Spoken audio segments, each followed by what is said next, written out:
Hello everyone. Today we will continue to explore the content of HCI cloud computing. Previously, we have introduced the basic concept of virtualization in cloud computing. Next, we will specifically discuss the points to pay attention to in virtualization. And what are the main concepts? First, let's take a look at them one by one. Here, in this image, we have both our physical servers and virtual machines. In this image, we can see what additional content virtual machines have compared to physical servers. First of all, under normal circumstances, our basic hardware is actually the same. On top of the basic hardware, for physical servers, you can directly deploy the operating system and then install applications. But for virtual machines, what do we use? First, within the hardware, we have a virtual machine monitor. Or in other words, the software for the virtual machine. This, because there are many types of software, we can't specify exactly which one here. It's just that here we have various different brands of virtualization software. And then on top of that, we install the virtual machine. Then install the operating system, and then the applications.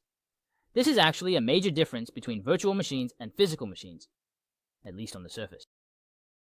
So first, let's look at the hardware devices one by one. First, let's look at the hardware devices. The physical machine, as mentioned in the hardware PPT. The first one, a physical machine is essentially our tangible hardware device. At the lowest level, it is hardware, mainly including components like processors, memory, hard drives, and network cards. These are all part of our hardware components. We can imagine the physical machine as a building. In the building, there are various facilities and hardware components, providing foundational support for subsequent operations. In terms of physical knowledge, the operating system that runs is essentially ours.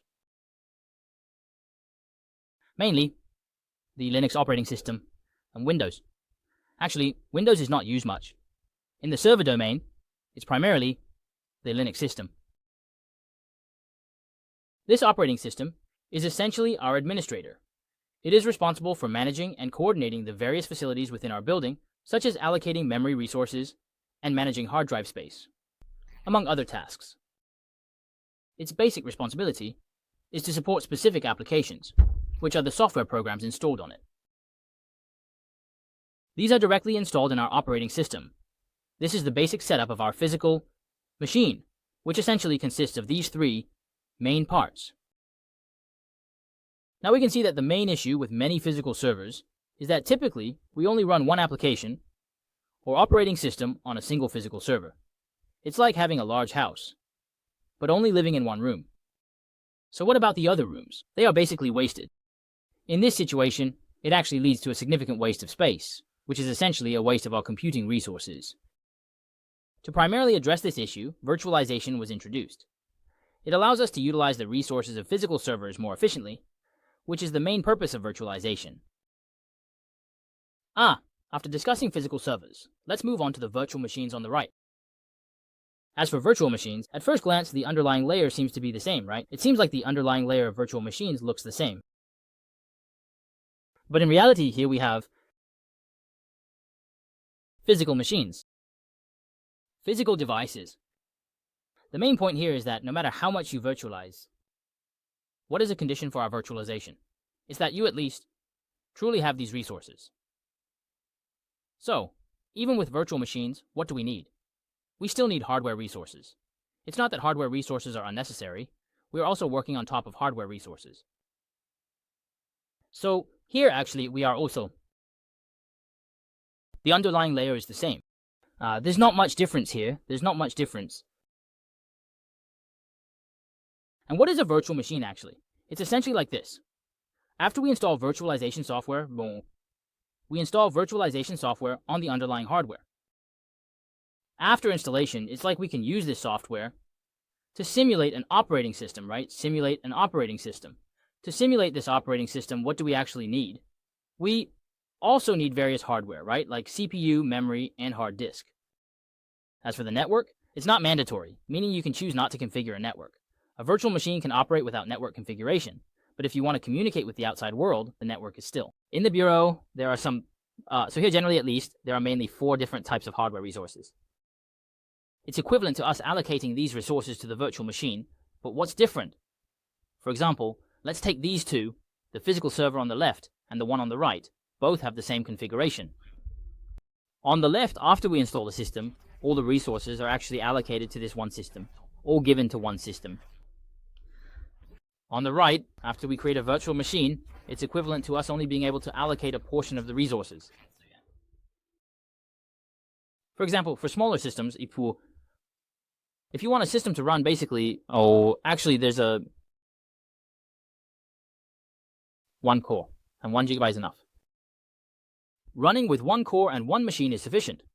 If you want to install other software or services, we can expand the capacity at any time. If it's not enough, if 1 core and 1 GB aren't sufficient, and it starts to lag, I can add another core, making it 2 cores and 2 GB. That's 2 CPUs, 2 GB of memory. Right, and when it's not enough again, we can add a little more. This way, we can maximize the use of our hardware resources, avoiding too much resource waste. For example, we use a portion. After using a portion of these resources, as long as it can run like this, we actually don't need to spend too many resources on this operating system.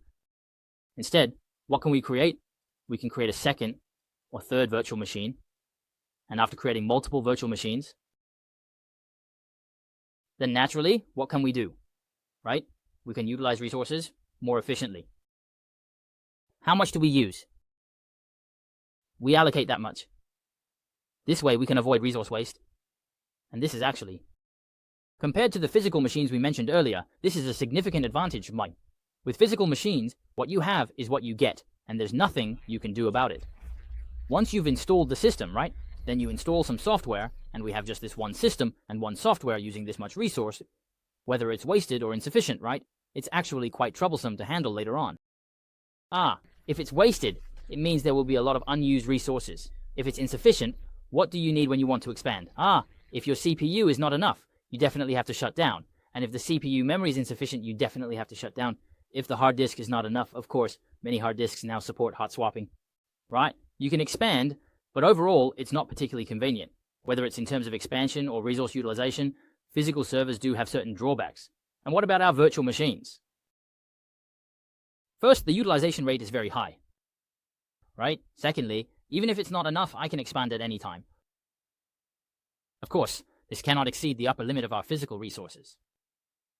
This is one of our advantages of virtualization. These concepts on the right. The operating system of the virtual machine. Actually, on a single server, we can install many virtual machines, and each virtual machine can have its own operating system, which can be different versions. Yes, you can install a Linux system, you can install a Windows system, both can be installed. Different versions are also not a problem. Including the hardware configurations of the virtual machine, you can actually adjust them according to your needs. This doesn't mean you have to set it all at once, you can adjust it as needed. According to your needs, you can initially give it a relatively low configuration. If it's not enough, we can slightly increase it, and once it's sufficient, you can just use it, right? Ensure that your CPU and memory usage stays below 70%, and that should be fine. Keeping it at 70% is sufficient, as this is still considered a relatively healthy state. As long as it doesn't exceed this range, we don't need to add resources for the time being. If it's low, say your CPU utilization is only 10% or 20%, we can reduce some resources for you. Right? We can reallocate these reduced resources to other servers or virtual machines. This is actually one of the main advantages of virtualization. This way the utilization is higher. Moreover, it is more flexible in addressing issues like scaling up or down.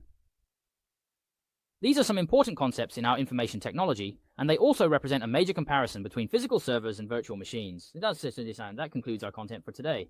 If anyone wants to learn Huawei certification technology or obtain Huawei certification question banks, please send me a private message or leave a comment below the video for technical exchange. So for today, we'll stop here.